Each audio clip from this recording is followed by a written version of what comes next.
Hello, my name is Tosca Bruno van Vijwijken and I work at the Transnational NGO Initiative here at the Maxwell School.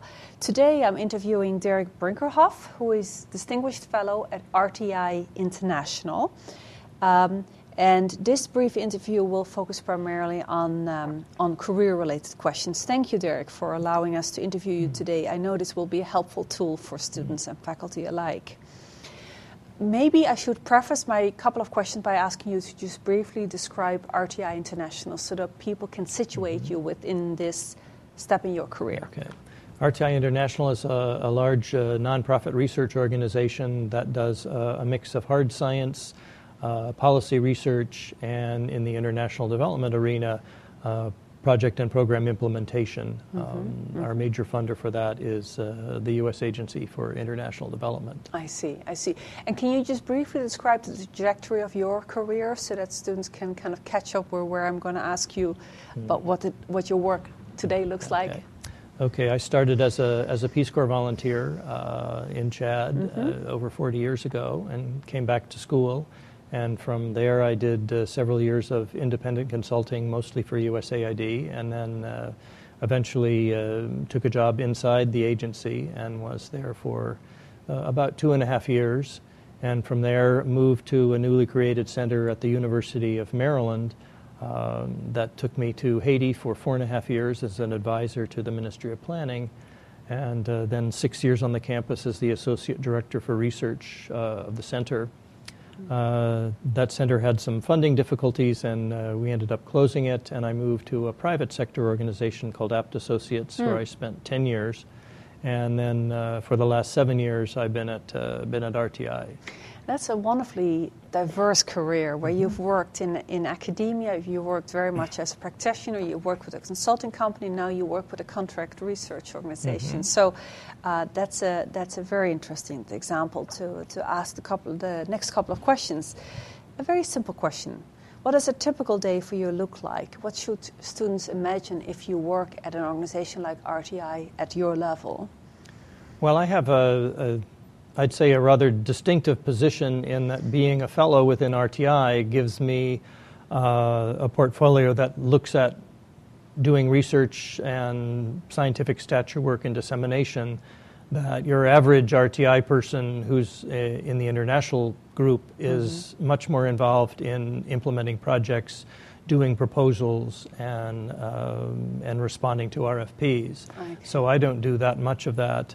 I work with a small group that is focused on this intellectual capital development to identify lessons that we have learned from our projects, to try to write those up for academic journals, to come up with presentations for conferences and policy forums that highlight those kinds of activities. And a good example of that is the work that RTI has done in Iraq on rebuilding governance there, with a particular focus on the local level.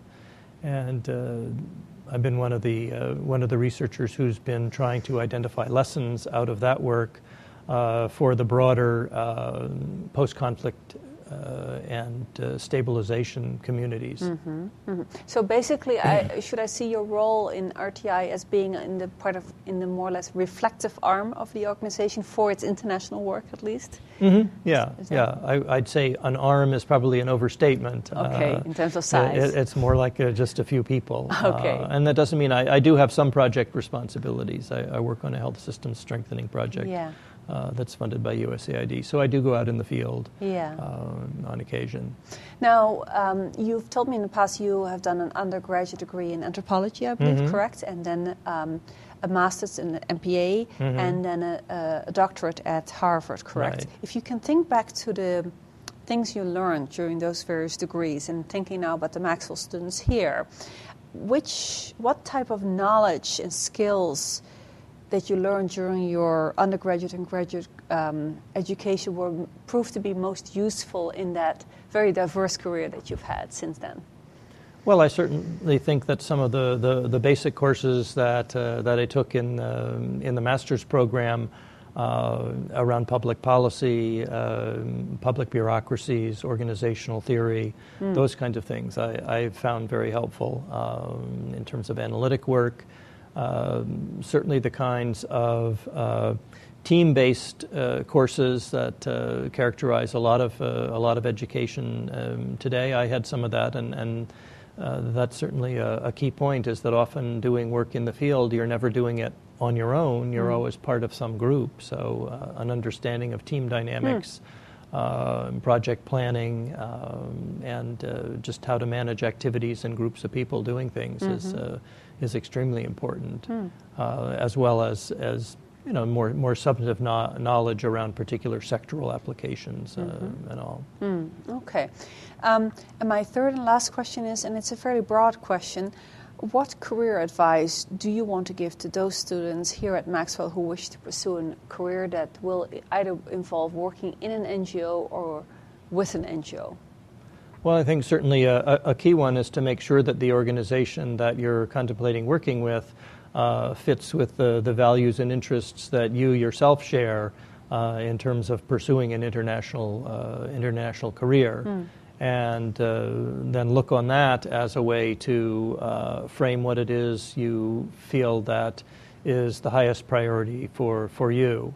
So that may mean working in the field at a local level, helping individual citizens. It may mean doing policy analysis and advocacy work with government officials. So there's no kind of one way to do international public service and international work. A lot of it depends on meshing your own interests with what's out there and being reflective, I think. Using each opportunity that you get as a way to confirm your choices or to point yourself in a different direction. And maybe I can just follow up on that, knowing that you have written a book about what it's like to work in the international public service together with your wife, Jennifer Brinkerhoff.